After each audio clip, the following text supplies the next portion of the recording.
వేల కోట్ల రూపాయలు ఎటువంటి వివక్ష లేకుండా, ఎటువంటి లంచాలు లేకుండా, ఏ నెలలో ఏమిస్తామో అని ముందే చెప్పి క్యాలెండర్ ప్రకటించి ఆ నెలలో అది తప్పకుండా ప్రతి సంవత్సరం తూచా తప్పకుండా ప్రతి సంవత్సరం అది జరిగేట్టుగా చేస్తూ ఏకంగా 2,70,000 కోట్ల రూపాయల వివిధ పథకాల ద్వారా మాట తప్పకుండా జరగడం కూడా గతంలో ఎప్పుడూ కూడా చూడలేదు, జరగలేదు. ఇవన్నీ కూడా నేను ఏదైతే చెప్తా ఉన్నానో ఇవన్నీ ఎప్పుడూ చూడని మార్పులు, గతంలో ఎప్పుడూ జరగని సంస్కరణలు.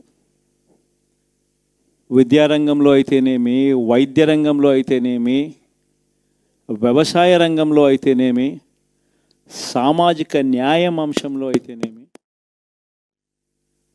మహిళా సాధికారత అంశంలో అయితేనేమి, గవర్నెన్స్ విషయంలో అయితేనేమి ఎప్పుడూ జరగని చూడని సంస్కరణలను కూడా తీసుకొచ్చు. ఇవన్నీ నేను ఏదైతే చెప్తా ఉన్నానో ఇవన్నీ మనం చేసి చూపించి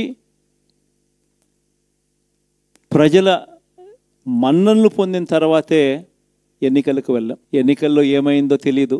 5 సంవత్సరాలు కళ్ళు మూసుకుంటే చాలా అయిపోయింది. 5 సంవత్సరాలు. మళ్ళీ 2024 నుంచి 2029 కూడా అదే మాదిరిగానే కళ్ళు మూసుకుంటే 2029 కూడా కళ్ళు మూసుకుంటే వచ్చేస్తుంది. ఇవి మనం గుర్తుపెట్టుకోవాల్సిన అంశం ఏమిటి అని అంటే, సినిమాలో ఓన్లీ ఫస్ట్ హాఫ్ మాత్రమే అయ్యింది. గతంలో కూడా ఇదే మాదిరిగా పరిస్థితులు ఉన్నప్పుడు కూడా మనం ఏ మాదిరిగా పైకి లేచాము అన్నది కూడా మీ అందరికీ తెలిసిన విషయాలే. నేను ఒక్కటే మీ అందరికీ చెప్తా ఉన్నా, ప్రజల్లో ఈరోజు మనం చేసిన మంచి ఉంది. ఇంటింటికి మనం చేసిన మంచి ఇంకా బ్రతికే ఉంది. ప్రజల్లో ఈరోజు మనం చేసిన పాలన మీద విశ్వసనీయత అనే పదానికి అర్థం ఈ రోజుకి కూడా ప్రజల్లో ఉంది. గడప గడపకు మనం చేసిన మంచి ఇంకా ప్రజల్లో బతికే ఉంది. మరి ఇవన్నీ ఉన్నప్పుడు మళ్ళీ మనం లేయడం కూడా తథ్యం. కాకపోతే కొంచెం టైం పడుతుంది. ఆ టైం ఇవ్వాలి. ఆ టైం ఇచ్చినప్పుడు, అది జరిగినప్పుడు, పాపాలు పండినప్పుడు ఖచ్చితంగా మళ్ళీ మనం పైకి లేస్తాం. ఈ విషయం ప్రతి ఒక్కరం కూడా గుర్తుపెట్టుకోవాలి. ఎందుకు ఈ మాట కూడా చెప్తా ఉన్నానంటే, రాజకీయాలలో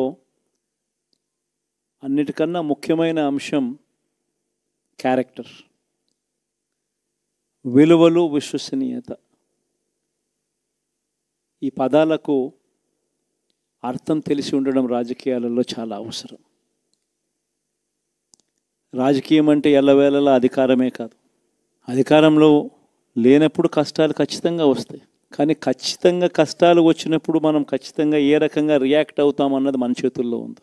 విలువలు, విశ్వసనీయత లేని మనిషిగా రాజకీయాలు చేద్దామా, లేదా కష్టాలు వచ్చినప్పుడు ఆ కష్టాలను ఎదుర్కొని హుందాగా నిలబడుతూ మళ్ళీ 5 సంవత్సరాలు కళ్ళు మూసుకుంటే 5 సంవత్సరాలు అయిపోతాయి, మళ్ళీ 5 సంవత్సరాల తర్వాత మన పాలన వస్తుంది, మన ప్రభుత్వం వస్తుంది, అప్పుడు మళ్ళీ మనమే ఆందోళన ఎక్కుతామన్నది కూడా గుర్తుపెట్టుకొని అడుగులు వేస్తామా అన్నది మనలో ప్రతి ఒక్కరూ కూడా ఆలోచన చేసుకోవాలి.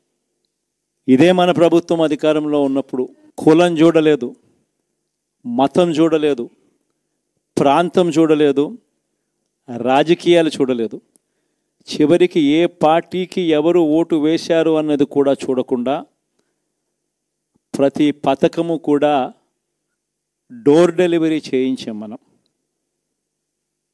అర్హత మాత్రమే ప్రామాణికంగా తీసుకొని ప్రతి పథకము, ప్రతి మంచి కూడా ప్రతి ఇంటికి డోర్ డెలివరీ చేయించాం. అలా ప్రతి మంచి, ప్రతి పథకము డోర్ డెలివరీ చేసిన ప్రభుత్వం మనదైతే, పాలన మందైతే, ఈరోజు కేవలం వాళ్ళ పార్టీకి ఓటు వేయలేదు అని మాత్రమే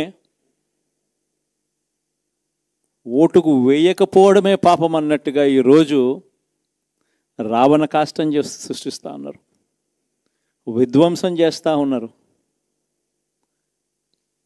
ఆస్తులు నష్టం చేస్తున్నారు, కొడతా ఉన్నారు, అవమానిస్తూ ఉన్నారు. ఇవన్నీ శిశుపాలుని పాపాల్లో భాగాలుగా ఇవన్నీ అప్పుడే పాపాలు మొదలయ్యాయి.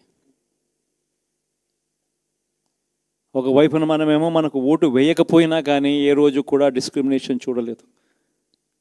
అటువంటి వాళ్లకు కూడా మనం డోర్ డెలివరీ చేసిన ప్రభుత్వం పాలన మందైతే ఈరోజు కేవలం ఓటు వేయలేదన్న ఒకే ఒక కారణంతో ఏకంగా కొడతా ఉన్న పాలన వీళ్ళది. ఈ పాపం ఊరికే పోదు. రెండవ పాపం చంద్రబాబుది కూడా అప్పుడే పండింది. బహుశా కేంద్రం ఈ రకమైన కేంద్రంలో ఈ రకమైన పరిస్థితులు బహుశా ఎప్పుడు ఉండిండవేమో. ఈ రకంగా కేంద్రంలో 240 ఎంపీలు మాత్రమే వచ్చిన పరిస్థితులు, రాష్ట్రంలో ఏకంగా వీళ్ళకు కూడా ఈ మాదిరిగా మంచి నెంబర్లు వచ్చిన పరిస్థితులు, ఎన్డీఏలో మళ్ళీ చక్రం తిప్పుతా ఉన్న పరిస్థితులు. ఇలాంటి పరిస్థితుల్లో కూడా ప్రత్యేక హోదాను అడక్కపోవడం చంద్రబాబు చేసిన మరో పాపానికి కూడా మరో నాంది. ఇలాంటి పరిస్థితుల్లో కూడా ప్రత్యేక హోదా మనం అడిగి తెచ్చుకోలేకపోతే రాష్ట్రంలో ఏ ఒక్క యువకుడు కూడా క్షమించడు చంద్రబాబు నాయుడు. మనం కొంచెం ఈ పాపాలు పండేదాకా మనం గట్టిగా దీన్ని నిలబడగలిగితే, ముందుకు తీసుకొని పోగలిగితే ఈ పోరాటాన్ని ఆటోమేటిక్గా శిశుపాలుని 100 పాపాలు ఫాస్ట్గా ఎరోడ్ అయిపోతాయి. అంటే ప్రతి ఒక్కరూ ఈ విషయాలన్నీ గుర్తుపెట్టుకోమని కొడతాం. ఎన్ని బహుశా నేను చెప్పేటివన్నీ కూడా మీ అందరికీ కూడా తెలియనేటివి కాదు. కేవలం నేను మీ అందరికీ గుర్తు మాత్రమే చేస్తా ఉన్నా. కష్టాలు రావడం అన్నది సర్వసహజం. కష్టాలు ఇలా మనం ఎదుర్కొని నిలబడడం అన్నది మన చేతుల్లో ఉన్న అంశం అన్నది మాత్రం ఖచ్చితంగా ప్రతి ఒక్కరూ గుర్తుపెట్టుకోమని మీ అందరితో కూడా కోరుతా ఉన్నాను. శాసనసభలో, చట్టసభలో మీ సభే అన్నిటికన్నా ముఖ్యమైన సభ అవుతుంది. ఓటు వేయలేదు అన్న ఒకే ఒక కారణంతో మనుషుల్నే కొడతా ఉన్న పరిస్థితుల్లో, మనుషుల్ని అవమానిస్తూ ఉన్న పరిస్థితుల్లో, మనుషుల్నే బలవంతంగా ఆస్తి నష్టం చేస్తూ ఉన్న పరిస్థితుల్లో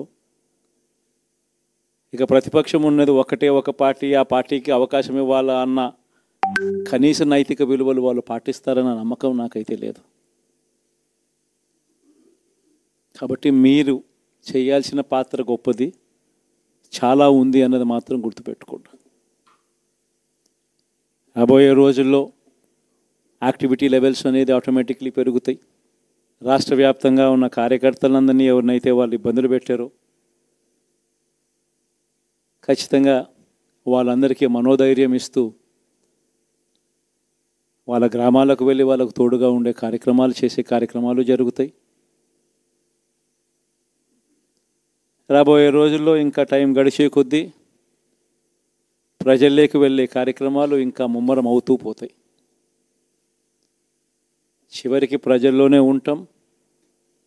ప్రజలతో కలిసి పోరాడే కార్యక్రమం వేగంగా టైం గడిచే కొద్దీ మనము వేగంగా అడుగులు ముందుకు వేస్తాం.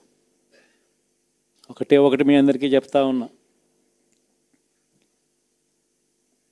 ఏకంగా 14 నెలలు పాదయాత్రలు చేశాం. ఆ వయసు ఈ రోజుటికి నాకుంది. ఆ సత్తువ ఈ రోజుటికి నాకుంది.